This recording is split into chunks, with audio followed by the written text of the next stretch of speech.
Hello everyone, welcome to Kala. So നമ്മൾ discuss ചെയ്യാൻ പോകുന്നത് പ്രധാനപ്പെട്ട 3 വേൾഡ് അഫയേഴ്സുകളെ പറ്റിയാണ്. അതിൽ ഫസ്റ്റ് നമ്മൾ ഡിസ്കസ് ചെയ്യാൻ പോകുന്നത് സ്ട്രൈറ്റ് ഓഫ് ഹോർമൂസിന് കീഴിലുള്ള ഇന്റർനെറ്റ് കേബിളുമായി ബന്ധപ്പെട്ടിട്ട് ഇറാന്റെ പുതിയ റെസ്ട്രിക്ഷൻസ് എന്തൊക്കെയാണ്, ആ റെസ്ട്രിക്ഷൻസ് കാരണം നമ്മുടെ ലോകത്ത് ഉണ്ടാകാൻ സാധ്യതയുള്ള പ്രധാനപ്പെട്ട ഡിജിറ്റൽ ഇഷ്യൂസ് അല്ലെങ്കിൽ നെറ്റ്വർക്ക് ഇഷ്യൂസ് എന്തൊക്കെയാണ്, ആ ഒരു വിഷയത്തിൽ കറന്റ്ലി UN നിലപാട് എന്താണ്, അതുപോലെ തന്നെ അതിലൂടെ പാസ് ചെയ്യുന്ന അല്ലെങ്കിൽ അതുമായിട്ട് കണക്ട് ചെയ്തിട്ടുള്ള പ്രധാനപ്പെട്ട രാജ്യങ്ങൾ കോണ്ടിനെന്റ്സ് ഏതൊക്കെയാണെന്ന് നമുക്ക് ആ ഒരു ഭാഗത്ത് ഡിസ്കസ് ചെയ്യാനുണ്ട്. രണ്ടാമത് നമ്മൾ ചർച്ച ചെയ്യാൻ പോകുന്നത് ആമസോണിൽ നടക്കുന്ന വളരെ ഭീകരമായിട്ടുള്ള ഒരു ഇല്ലീഗൽ മൈനിങ്ങുമായി ബന്ധപ്പെട്ടുള്ള ഒരു വിഷയമാണ്.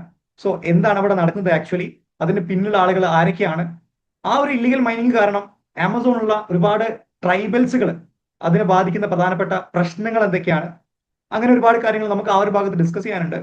ആൻഡ് അറ്റ് ലാസ്റ്റ് ഇറാഖില് റീസെന്റ് ആയിട്ട് റിപ്പോർട്ട് ചെയ്തിട്ടുള്ള ഇസ്രായേലിന്റെ ഒരു സീക്രട്ട് ബേസുമായി ബന്ധപ്പെട്ട ഒരു വിഷയമാണ്. അതിൽ ഇറാഖിന്റെ നിലപാട് എന്താണ്, അതുപോലെ തന്നെ അതിൽ എത്രത്തോളം US ഇൻവോൾവ്മെന്റ് ആ ഒരു വിഷയത്തിലുണ്ട്, കറന്റ്ലി UN ഒരു റിപ്പോർട്ട് ആ ഒരു വിഷയത്തിൽ എത്രത്തോളമാണ് എന്നുള്ള ഒരു കാര്യം കൂടി നമുക്ക് ആ ഒരു ഭാഗത്ത് ഡിസ്കസ് ചെയ്യാനുണ്ട്. So first I will start with the Iran issue. Okay, അതായത് റീസെന്റ് ആയിട്ടുള്ള വളരെ പ്രധാനപ്പെട്ട ന്യൂസ് ചാനൽസ് IRGCയുടെ ഒരു സ്റ്റേറ്റ്മെന്റ്, അതായത് തസ്നീം ന്യൂസ് ഏജൻസിയും അതുപോലെ തന്നെ ഫാർസ് ന്യൂസ് ഏജൻസിയും മുന്നോട്ട് വെക്കുന്ന ഇറാന്റെ വളരെ പ്രധാനപ്പെട്ട കുറച്ച് റെസ്ട്രിക്ഷൻസ്, സ്ട്രേറ്റ് ഓഫ് ഹോർമൂസിന്റെ കടലിന്റെ അടിയിലുള്ള ഇന്റർനെറ്റ് കേബിളുമായി ബന്ധപ്പെട്ടിട്ടുള്ള കുറച്ച് റെസ്ട്രിക്ഷൻസ് അവർ മുന്നോട്ട് വെക്കുകയാണ്. അതിൽ പ്രധാനമായിട്ട് ഇറാൻ മുന്നോട്ട് വെക്കുന്ന കാര്യങ്ങൾ എന്തൊക്കെയാണെന്ന് വെച്ച് കഴിഞ്ഞാൽ, ഒന്ന് പെർമിറ്റ് റിക്വയർമെന്റ് ആണ്. അതായത് ഈ ഇന്റർനെറ്റ് കേബിൾ, കടലിന്റെ അടിയിലൂടെ പോകുന്ന ഇന്റർനെറ്റ് കേബിൾ യൂസ് ചെയ്യണം എന്നുണ്ടെങ്കിൽ അതാത് രാജ്യങ്ങൾ അതാത് കമ്പനികൾക്ക് എന്ത് വേണം, ഇറാന്റെ കയ്യിൽ നിന്ന് പെർമിറ്റ് ആവശ്യമാണ്. അതുപോലെ തന്നെ അവരെന്ത് ചെയ്യും, ആ ഒരു പെർമിറ്റിന്റെ അടിസ്ഥാനത്തിൽ ഒരു സ്പെസിഫിക് ആയിട്ടുള്ള ഒരു എമൗണ്ട് അവരിൽ നിന്ന് ചാർജ് ചെയ്യുന്ന ഒരു തീരുമാനം കൂടി അവരുടെ ഭാഗത്ത് ഉണ്ടാവുകയാണ്. അതുപോലെ തന്നെ എല്ലാ വർഷവും അത് റിന്യൂ ചെയ്യാനുള്ള ഒരു സ്പെസിഫിക് ഫീസും അവർ ഇറാന് കൊടുക്കേണ്ടതുണ്ട്. അതുപോലെ തന്നെ ഈ ഒരു ഇന്റർനെറ്റ് കേബിളുമായി ബന്ധപ്പെട്ട മെയിൻ്റനൻസ് കംപ്ലീറ്റ്ലി ഇറാൻ ബേസ്ഡ് ആയിട്ടുള്ള ഫേംസുകൾ അല്ലെങ്കിൽ ഇറാൻ ബേസ്ഡ് ആയിട്ടുള്ള കമ്പനികൾക്ക് മാത്രമേ ആ കടലിന്റെ അടിയിൽ വരുന്ന ഇന്റർനെറ്റ് കേബിളുകളുമായി ബന്ധപ്പെട്ട മെയിൻ്റനൻസുകളും അതുപോലെ തന്നെ അതിന്റെ റിപ്പയറും കാര്യങ്ങളൊക്കെ ഇറാൻ ഫേംസുകൾക്ക് മാത്രമേ കൊടുക്കാവൂ എന്നുള്ള വളരെ പ്രധാനപ്പെട്ട കുറച്ച് റെസ്ട്രിക്ഷൻസ് ഈ ഒരു വിഷയവുമായി ബന്ധപ്പെട്ടിട്ട് ഇറാൻ മുന്നോട്ട് വെക്കുകയാണ്. സോ ഈ ഒരു വിഷയത്തില് പ്രധാനമായി ബാധിക്കാൻ പോകുന്ന കമ്പനീസുകൾ ഒന്ന് Google, Meta, Microsoft, Amazon. Okay, ഈ പറയപ്പെടുന്ന 4 ഇന്റർനാഷണൽ ടെക്നോളജി ഫേംസുകളുടെ ഇന്റർനെറ്റ് കേബിൾസ് ആണ് ഈ പറയപ്പെടുന്ന സ്ട്രേറ്റ് ഓഫ് ഹോർമൂസിന്റെ കീഴിലൂടെ പോകുന്നത്. അതുകൊണ്ട് തന്നെ നിങ്ങൾക്ക് ആ ഒരു കമ്പനിയുടെ കാരണം നമ്മൾ എല്ലാ യൂസേഴ്സും അല്ലെങ്കിൽ ഈ ലോകത്തുള്ള എല്ലാ ആളുകളും ഈ 4 കമ്പനികളിൽ ഏതെങ്കിലും ഒന്ന് ഡിപ്പെൻഡ് ആയിരിക്കും, അല്ലെങ്കിൽ മൾട്ടിപ്പിൾ ആയിട്ടുള്ള കമ്പനീസിൽ ഡിപ്പെൻഡ് ആയിട്ടുള്ള ആളുകളാണ്. സോ എന്തെങ്കിലും ഒരു റെസ്ട്രിക്ഷൻസ് ഈ ഒരു വിഷയത്തിൽ കൊണ്ടുവരികയാണെന്നുണ്ടെങ്കിൽ ഗ്ലോബലി ഒരു ഇന്റർനെറ്റ് ഇഷ്യൂ ഉണ്ടാകാനുള്ള ഒരു വലിയൊരു പ്രോബബിലിറ്റി നമുക്ക് ഈ ഒരു പ്രശ്നത്തിലൂടെ കാണാൻ വേണ്ടി സാധിക്കുന്നതാണ്. ഓക്കെ, സോ ഇതാണ് നമ്മുടെ ആ ഒരു ടെലി കമ്മ്യൂണിക്കേഷന്റെ അല്ലെങ്കിൽ ആ ഒരു സ്പെസിഫിക് ആയിട്ട് ഇന്റർനെറ്റ് കേബിളിന്റെ ഒരു പാസേജ് എന്ന് പറയുന്നത്. നിങ്ങൾക്ക് അതിന്റെ ഒരു ഇന്റൻസിറ്റി കണ്ടാൽ നിങ്ങൾക്ക് മനസ്സിലാവും എത്രത്തോളം കോംപ്ലക്സ് ആയിട്ടുള്ള ഒരു ഏരിയ ആണ് ഈ സ്ട്രേറ്റ് ഓഫ് ഹോർമൂസ് എന്നുള്ളത്. സോ ടെലി കമ്മ്യൂണിക്കേഷൻ എസ്റ്റിമേറ്റ്സിന്റെ ഒരു റിപ്പോർട്ട് പ്രകാരം നമ്മുടെ ലോകത്തുള്ള 95 to 99% of international internet traffic കടന്നു പോകുന്നത് കടലിന്റെ അടിയിലൂടെയാണ്. ആ 95 to 99% ഇന്റർനെറ്റ് കേബിളിന്റെ 17 മുതൽ 20% വരെ വരുന്നത് സ്ട്രേറ്റ് ഓഫ് ഹോർമൂസിന്റെ കീഴിലാണ്. അത് തന്നെ അതിന്റെ ഒരു മെജോറിറ്റി ഓഫ് എന്താ പറയാ റോള് നമുക്ക് ആ ഒരു ഭാഗത്ത് ആ ഒരു സ്പെസിഫിക് സ്റ്റാറ്റിസ്റ്റിക്സ് നമുക്ക് മനസ്സിലാകുന്നുണ്ട്. അതായത് അറൌണ്ട് ഡെയിലി ട്രാൻസാക്ഷൻസ് ഓൾമോസ്റ്റ് ഒരു 10 ട്രില്യൺ ഗ്ലോബൽ ഫിനാൻഷ്യൽ ട്രാൻസാക്ഷൻസ്, സാമ്പത്തിക ഇടപാടുകൾ, ഇന്റർനെറ്റ് വഴിയുള്ള സാമ്പത്തിക ഇടപാടുകളിൽ ഏകദേശം 10 ട്രില്യൺ മാത്രം സ്ട്രേറ്റ് ഓഫ് ഹോർമൂസ് വഴിയുള്ള ഇന്റർനെറ്റ് കേബിൾ വഴി പാസ് ചെയ്യുന്നതാണ് വേറൊരു റിപ്പോർട്ട് മുന്നോട്ട് പോകുന്നത്. അതുപോലെ തന്നെ അതിൽ പ്രധാനമായിട്ട് ഈ പറയപ്പെടുന്ന സ്വിഫ്റ്റ് ബാങ്കിങ് ട്രാൻസാക്ഷൻസ് ഉണ്ട്. അതുപോലെ തന്നെ ഒരുപാട് സ്റ്റോക്ക് മാർക്കറ്റ് കമ്മ്യൂണിക്കേഷൻസ് നടക്കുന്നുണ്ട്. അതുപോലെ തന്നെ AI ഡാറ്റ, അതുപോലെ തന്നെ ക്ലൗഡ് കമ്പ്യൂട്ടിംഗ് സർവീസസ്, അതുപോലെ തന്നെ ഒരുപാട് കൊമേഴ്സ് ആക്ടിവിറ്റീസ് എല്ലാം ഈ പറയപ്പെടുന്ന ഇന്റർനെറ്റ് കേബിൾ വഴി പാസ് ചെയ്യുന്നതുകൊണ്ട് തന്നെ ഇതിന് ഡിസ്റപ്ഷൻ സംഭവിക്കുകയാണെന്നുണ്ടെങ്കിൽ ഒരുപാട് മേഖലയെ, മൾട്ടിപ്പിൾ മേഖലയെ എഫക്ട് ചെയ്യുന്ന ഒരു വലിയൊരു ക്രൈസിസ് ആയിട്ട് മാറാൻ സാധ്യതയുള്ള ഒരു വിഷയമാണ് ഈ പറയുന്ന ഇന്റർനെറ്റ് കേബിളിൽ ഉണ്ടാകുന്ന എന്തെങ്കിലും പ്രശ്നങ്ങൾ. ഓക്കെ, സോ ഇതാണ് നമുക്ക് ആ ഒരു ഭാഗവുമായി ബന്ധപ്പെട്ട് ഇതിന്റെ ഒരു ഇന്റൻസിറ്റി എത്രത്തോളമാണ്, അല്ലെങ്കിൽ ഈ ഒരു ആ ഒരു സ്പെസിഫിക് ആയിട്ടുള്ള പാസേജിലൂടെ കടന്നു പോകുന്ന ഇന്റർനെറ്റ് കേബിളിന്റെ റോൾ എത്രത്തോളമാണ് എന്നുള്ളത് നമുക്ക് ഈ ഒരു പിക്ചറിലൂടെ നമുക്ക് കൃത്യമായിട്ട് മനസ്സിലാക്കാൻ വേണ്ടി സാധിക്കുന്നതാണ്. ഇനി നമ്മൾ ഇതിൽ വളരെ പ്രധാനപ്പെട്ട കുറച്ച് കേബിൾ സിസ്റ്റംസ് എടുക്കുകയാണെന്നുണ്ടെങ്കിൽ, അതായത് ഒരു ബഞ്ച് ഓഫ് ഒരു ഓരോ different types of cable system ഉണ്ട്. പല രാജ്യങ്ങൾ കണക്ട് ചെയ്യുന്ന പല പല കേബിൾ സിസ്റ്റം ഉണ്ട്. അതിൽ ഒന്നാമത്തെ ഒരു കേബിൾ സിസ്റ്റമാണ് ഞാൻ ഇവിടെ പിക്ചറിൽ കൊടുത്തിട്ടുള്ള AAE1 എന്ന് പറയുന്ന ഏഷ്യ, ആഫ്രിക്കൻ, അതുപോലെ തന്നെ യൂറോപ്യൻ കൺട്രീസ് കണക്ട് ചെയ്യുന്ന വളരെ പ്രധാനപ്പെട്ട ഒരു കേബിൾ സിസ്റ്റം ആണ്. സോ ഇത് പാസ് ചെയ്യുന്നത് എവിടെ? ഇതിലൂടെ പിന്നെ ഈ പറയുന്ന സ്ട്രേറ്റ് ഓഫ് ഹോർമൂസ് വഴി എന്ത് ചെയ്യുന്നുണ്ട്? ഈ ഒരു കേബിൾ സിസ്റ്റം കണക്ട് ചെയ്ത് പോകുന്നുണ്ട്. അപ്പൊ ഇതെന്താണ്? ഇത് വളരെ പ്രധാനപ്പെട്ട ഒരു ഫസ്റ്റ് കേബിൾ സിസ്റ്റം ആണ്. സെക്കൻഡ് വരുന്നത് ഫാൽക്കൺ കേബിൾ ആണ്. ഓക്കെ, ഇത് പ്രധാനമായിട്ട് ഗൾഫ് കൺട്രീസും അതുപോലെ തന്നെ ഇന്ത്യയും യൂറോപ്പും തമ്മിൽ കണക്ട് ചെയ്യുന്ന ഒരു വളരെ പ്രധാനപ്പെട്ട ഒരു കേബിൾ സിസ്റ്റം ആണ്. ഈ ഒരു കേബിൾ സിസ്റ്റവും കവർ ചെയ്യുന്നത് ഈ പറയപ്പെടുന്ന സ്ട്രേറ്റ് ഓഫ് ഹോർമൂസിന്റെ അടിയിലൂടെയാണ്. ഫാൽക്കൺ കേബിൾ എന്നാണ് ഇതിന്റെ ഒരു പേര് വരുന്നത്. നെക്സ്റ്റ് വരുന്നത് TGN ഗൾഫ് ആണ്. TGN ഗൾഫ് നമുക്ക് നോക്കുകയാണെന്നുണ്ടെങ്കിൽ ഇത് പ്രധാനമായിട്ട് ഈ പറയുന്ന ഗൾഫ് കൺട്രീസും യൂറോപ്പും ഇന്ത്യയും തമ്മിൽ കണക്ട് ചെയ്യുന്ന TGN യുറേഷ്യ കേബിൾ സിസ്റ്റം ആണ്. ഇതും പാസ് ചെയ്യുന്നത് എന്താണ്? സ്ട്രേറ്റ് ഓഫ് ഹോർമൂസ് വഴിയാണ്. സോ നെക്സ്റ്റ് വരുന്നത് CME എന്ന് പറയുന്ന വേറൊരു കേബിൾ സിസ്റ്റം ആണ്. ഇത് കണക്ട് ചെയ്യുന്നത് സൗത്ത് ഈസ്റ്റ് ഏഷ്യ, ഏഷ്യയുടെ സൗത്ത് ഈസ്റ്റ് രാജ്യങ്ങൾ, ബംഗ്ലാദേശ് മുതൽ അത് വെസ്റ്റേൺ യൂറോപ്പ് വരെ, അതിൽ തന്നെ നമുക്ക് Malaysia, Singapore, Maldives, Sri Lanka, India, Pakistan, അതുപോലെ തന്നെ different types of African countries, Egypt, അതിൽ നിന്ന് ഈ പറയപ്പെടുന്ന ഒരുപാട് യൂറോപ്യൻ കൺട്രീസ്, ഇത് കണക്ട് ചെയ്യുന്ന CME എന്ന് പറയുന്ന ഒരു കേബിളും സ്ട്രേറ്റ് ഓഫ് ഹോർമൂസ് വഴി പാസ് ചെയ്യുന്ന വളരെ പ്രധാനപ്പെട്ട ഒരു കേബിൾ സിസ്റ്റമാണ്. അപ്പൊ ഈ ഒരു കേബിൾ സിസ്റ്റത്തിലൂടെയൊക്കെ അല്ലെങ്കിൽ ഇതിന്റെ ഒരു പാസേജുമായി ബന്ധപ്പെട്ടിട്ടുള്ള ഈ ഒരു റൂട്ടിൽ നമുക്ക് കണ്ടു കഴിഞ്ഞാൽ മനസ്സിലാവും ആ ഒരു സ്പെസിഫിക് ആയിട്ടുള്ള 30 കിലോമീറ്റർ പോയിന്റ് എന്ന് പറയുന്നത് എന്താണ്? ഈ ഇന്റർനെറ്റ് പാസേജിനെ സംബന്ധിച്ചിടത്തോളം, കമ്മ്യൂണിക്കേഷനെ സംബന്ധിച്ചിടത്തോളം വളരെ മർമ്മപ്രധാനമായിട്ടുള്ള ഒരു പോയിന്റ് ആണ്. അപ്പോൾ ഈ ഒരു വിഷയത്തില് ഇവിടെ UN-ന്റെ ഒരു convention on the law of the sea, UNCLOS എന്ന് പറയുന്ന ഒരു വളരെ പ്രധാനപ്പെട്ട UN-ന്റെ ഒരു സ്പെസിഫിക് കൈൻഡ് ഓഫ് ലോ ആണ്. അപ്പൊ ഇതിന്റെ ആർട്ടിക്കിൾ 34 എന്ന് പറയുന്ന ഒരു സ്പെസിഫിക് ആയിട്ടുള്ള ഒരു ആർട്ടിക്കിൾ മുന്നോട്ട് വെച്ചുകൊണ്ടാണ് ഇറാന് ഈ പറയപ്പെടുന്ന റെസ്ട്രിക്ഷൻസ് പ്രപ്പോസ് ചെയ്യുന്നത്. അപ്പൊ ഈ ഒരു ആർട്ടിക്കിൾ 34 പ്രകാരം എന്താണ്? അതായത് ഒരു രാജ്യത്തിന്റെ ടെറിട്ടറിയുടെ, അവരുടെ ആ ഒരു കടൽ ഏരിയ, സീ ഏരിയയുടെ താഴെ വരുന്ന കാര്യങ്ങൾ, അതായത് ഇപ്പൊ ഇന്റർനെറ്റ് കേബിൾ എന്ന് പറയുമ്പോൾ ബിനീത്ത്, സർഫേസിലാണ്, അപ്പൊ അത് ഭൂമിയെ തട്ടി എന്നുള്ള ഒരു മീനിങ് ആണ്. അങ്ങനെ ഉണ്ടെന്നുണ്ടെങ്കിൽ ആ രാജ്യത്തിന് എന്തുണ്ട്? അതിന്റെ മുകളിൽ പരമാധികാരമുണ്ട്.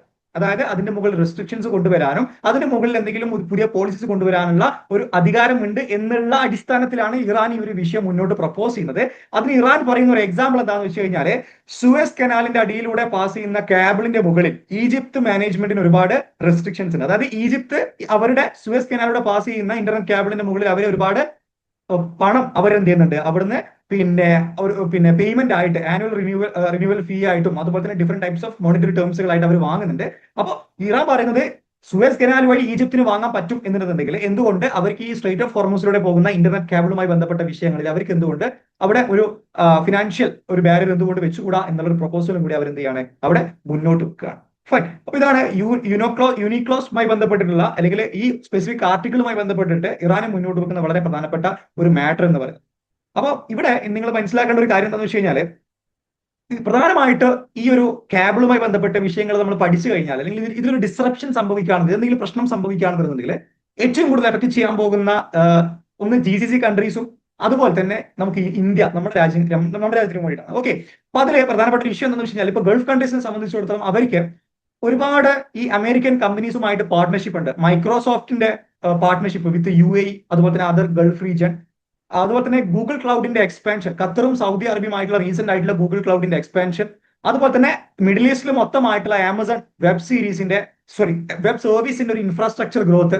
ഓക്കെ, ഇങ്ങനെ ഒരുപാട് വിഷയങ്ങൾ GCC കൺട്രീസുമായിട്ട് ഈ പറയപ്പെടുന്ന എല്ലാ അമേരിക്കൻ കമ്പനീസും കണക്റ്റഡ് ആയതുകൊണ്ട് തന്നെ ഇതിൽ എന്തെങ്കിലും ഡിസ്റപ്ഷൻ സംഭവിക്കുകയാണെന്നുണ്ടെങ്കിൽ മിഡിൽ ഈസ്റ്റിൽ പ്രവർത്തിക്കുന്ന ഈ പറയപ്പെടുന്ന എല്ലാ കമ്പനീസിനും അത് നെഗറ്റീവായിട്ട് എഫക്ട് ചെയ്യുകയും അതുപോലെ തന്നെ ആ കമ്പനിയുമായിട്ട് ബന്ധപ്പെട്ട എന്തെങ്കിലും ഒരു നെഗറ്റീവായിട്ടുള്ള എഫക്ട് അവിടെ സംഭവിക്കുകയാണെന്നുണ്ടെങ്കിൽ ഡെഫിനറ്റ്ലി അത് GCC കൺട്രി ആയിട്ടുള്ള ഈ എക്കണോമിയെ നല്ല രീതിയിൽ ബാധിക്കാനുള്ള ഒരു പോസിബിലിറ്റിയും അവിടെ ഉണ്ട് എന്നുള്ളതാണ്. ഇനി ഇന്ത്യയെ സംബന്ധിച്ചുള്ള പറയുകയാണെന്നുണ്ടെങ്കിൽ നമുക്ക് ഒരുപാട് ഔട്ട്സോഴ്സിങ്, വേറെയുള്ള രാജ്യങ്ങൾക്ക് ഇന്ത്യൻ കമ്പനീസിന്റെ ഒരുപാട് ഔട്ട്സോഴ്സിങ് നമ്മൾ കൊടുക്കുന്നുണ്ട്. BPO കമ്പനീസുകളൊക്കെ ഉണ്ട്. അപ്പോൾ ഇവിടുന്ന് നമ്മുടെ ഒരു പ്രധാനപ്പെട്ട IT റവന്യൂ എന്ന് പറയുന്നത് മറ്റുള്ള രാജ്യങ്ങളിൽ നിന്നുള്ള റവന്യൂ ആണ്. അപ്പൊ എന്തെങ്കിലും ഡിസ്റപ്ഷൻ ഇവിടെ സംഭവിക്കുകയാണെന്നുണ്ടെങ്കിൽ ഇന്ത്യൻ IT സെക്ടറിനെ അത് വളരെ നല്ല രീതിയിൽ ക്ലൗഡ് കമ്പ്യൂട്ടിംഗ് സർവീസിനെ ബാധിക്കും, ബാങ്കിങ് സിസ്റ്റത്തെ ബാധിക്കും, അതുപോലെ തന്നെ ഡിജിറ്റൽ പേയ്മെന്റ്സിനെ ബാധിക്കും, IT എക്സ്പോർട്സ് ബാധിക്കും, അതുപോലെ തന്നെ ഈ ബിസിനസ് പ്രോസസ് ഔട്ട്സോഴ്സിംഗ് പോലുള്ള വിഷയങ്ങളെ ബാധിക്കും, AI infrastructure, upcoming AI infrastructure, അങ്ങനെ ഒരുപാട് വിഷയവുമായി ബന്ധപ്പെട്ടിട്ട് ഇന്ത്യയെ ഇത് വളരെ നെഗറ്റീവായിട്ട് നമ്മുടെ IT സെക്ടറിനെ ബാധിക്കും എന്നുള്ളത് എന്താണ്? വളരെ പ്രധാനപ്പെട്ട ഒരു ഇഷ്യൂ ആണ്.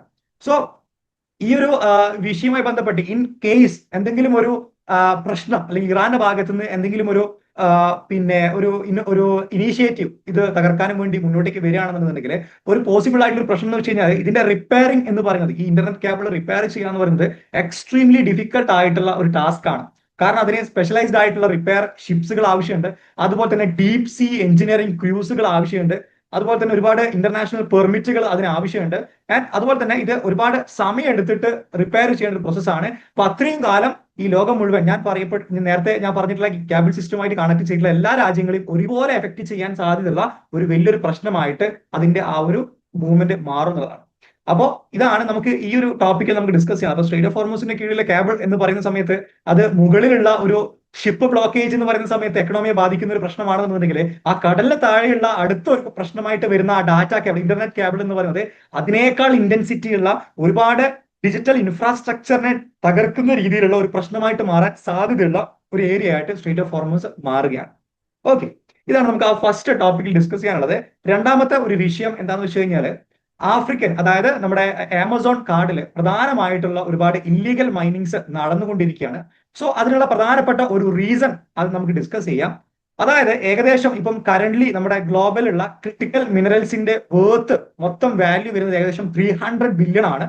അതുപോലെ തന്നെ അത് 2035 ആകുമ്പോഴത്തേക്ക് അതിന്റെ വേർത്ത് ഇൻക്രീസ് ആവുമെന്ന് പറയാണ്. എന്തുകൊണ്ടാണ് ഈ മിനറൽസിന്റെ വേർത്ത് ഇൻക്രീസ് ആകുന്ന പ്രധാനപ്പെട്ട ഒരു കാരണം എന്താണെന്ന് വെച്ച് കഴിഞ്ഞാൽ, ഒന്ന് ഈ ഇലക്ട്രിക്കൽ വെഹിക്കിൾസ് EV വാഹനങ്ങളുടെ ഡിമാൻഡ് കൂടിക്കൊണ്ടിരിക്കുകയാണ്. അതുപോലെ തന്നെ റിന്യൂവബിൾ ആയിട്ടുള്ള ഒരുപാട് എനർജി ഇൻഫ്രാസ്ട്രക്ചർ ഡെവലപ്പ് ചെയ്യാൻ വേണ്ടി ഒരുപാട് മിനറൽസ് നമുക്ക് ആവശ്യമുണ്ട്. അതുപോലെ തന്നെ ഒരുപാട് അപ്കമിങ് മിലിറ്ററി ടെക്നോളജീസുകളൊക്കെ ഒരുപാട് മിനറൽസുകൾ യൂസ് ചെയ്യുന്നുണ്ട്.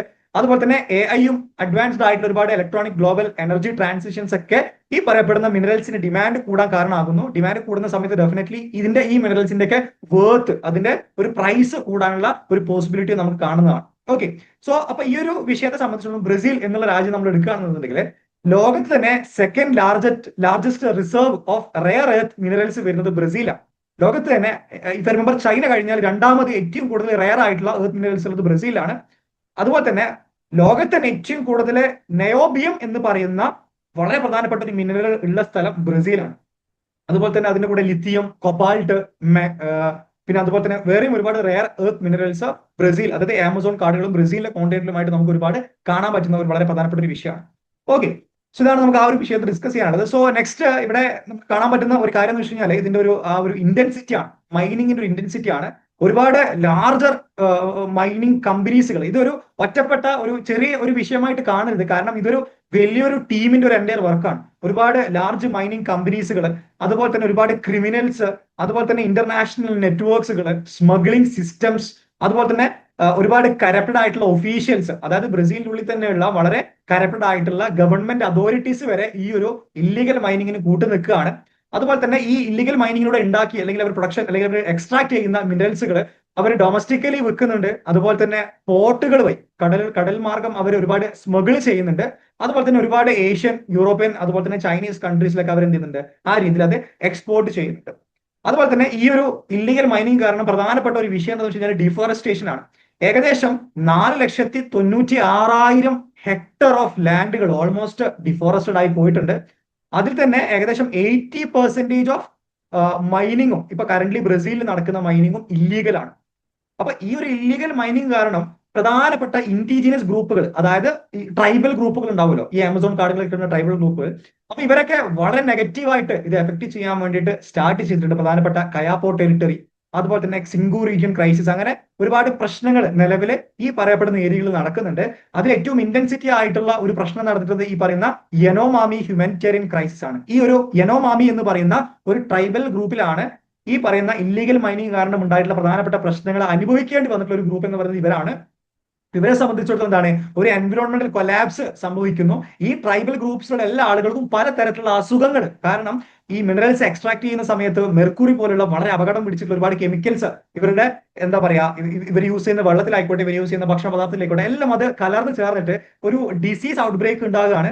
അതുപോലെ തന്നെ ഭക്ഷണത്തിൽ അവർ എന്ത് ചെയ്യാണ്, ഭക്ഷണം കഴിക്കുന്നത് കാരണം ഉണ്ടാകുന്ന അസുഖമായതുകൊണ്ട് തന്നെ, അല്ലെങ്കിൽ ഭക്ഷണ പദാർത്ഥത്തിലും ഇത് ഇൻവോൾവ് ആയതുകൊണ്ട് തന്നെ ഫുഡ് സെക്യൂരിറ്റി കുറഞ്ഞു വരുന്ന രീതിയിലോട്ട് ഈ വിഷയം മാറുകയാണ്.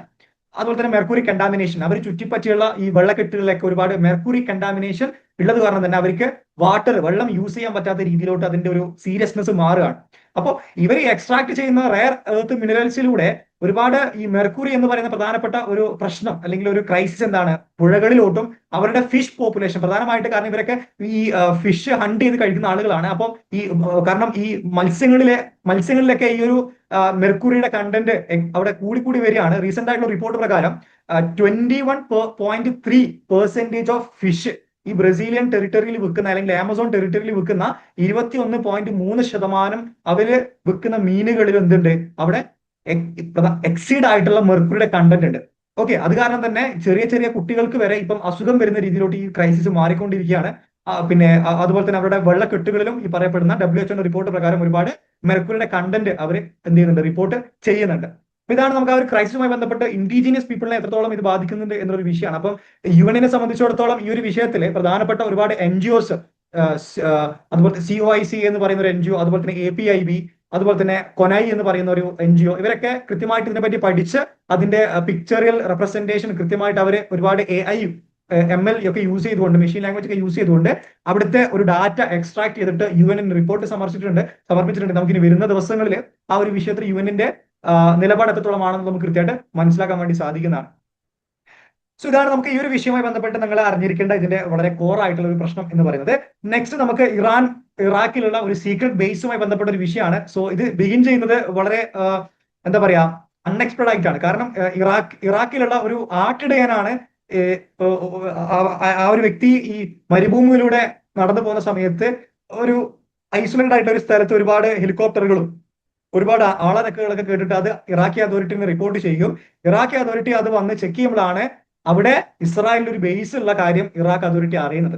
ഓക്കെ, അതാണ് ഇതിന്റെ ഒരു തുടക്കമായിട്ട് നമുക്ക് കാണാൻ പറ്റുന്ന റിപ്പോർട്ടുകൾ വായിച്ച് നിങ്ങൾക്ക് മനസ്സിലാവുന്ന ഒരു കാര്യം എന്ന് പറയുന്നത്. ഓക്കെ, സോ ഇവിടെ എന്താന്ന് വെച്ച് കഴിഞ്ഞാൽ പ്രധാനമായിട്ട് ഈ ഇസ്രായേലിന്റെ ഈ ഒരു സ്പെസിഫിക് ആയിട്ടുള്ള ഈ ബേസ് വരുന്നത് ഇറാഖിന്റെ സദേൺ വെസ്റ്റേൺ ഡെസേർട്ട് റീജിയൻ സൈഡിലാണ്. നജാഫ് ഡെസേർട്ട് എന്ന് പറയുന്ന ഒരു ഏരിയയിലാണ് അവരുടെ ഈ പറയപ്പെടുന്ന സീക്രട്ട് ബേസ് വരുന്നത്. ഒരുപാട് ഹെലികോപ്റ്ററുകളും അതുപോലെ തന്നെ ഗൺഫയർ ഷോട്ടുകളുടെ ആ ഒരു സസ്പീഷ്യസിലാണ് ആ ഒരു സ്പേസിൽ ആ ഒരു സ്പെസിഫിക് ആയിട്ടുള്ള ഒരു ഏരിയ പറ്റി ആളുകൾക്ക് സംശയം ഉണ്ടാകുന്നത്.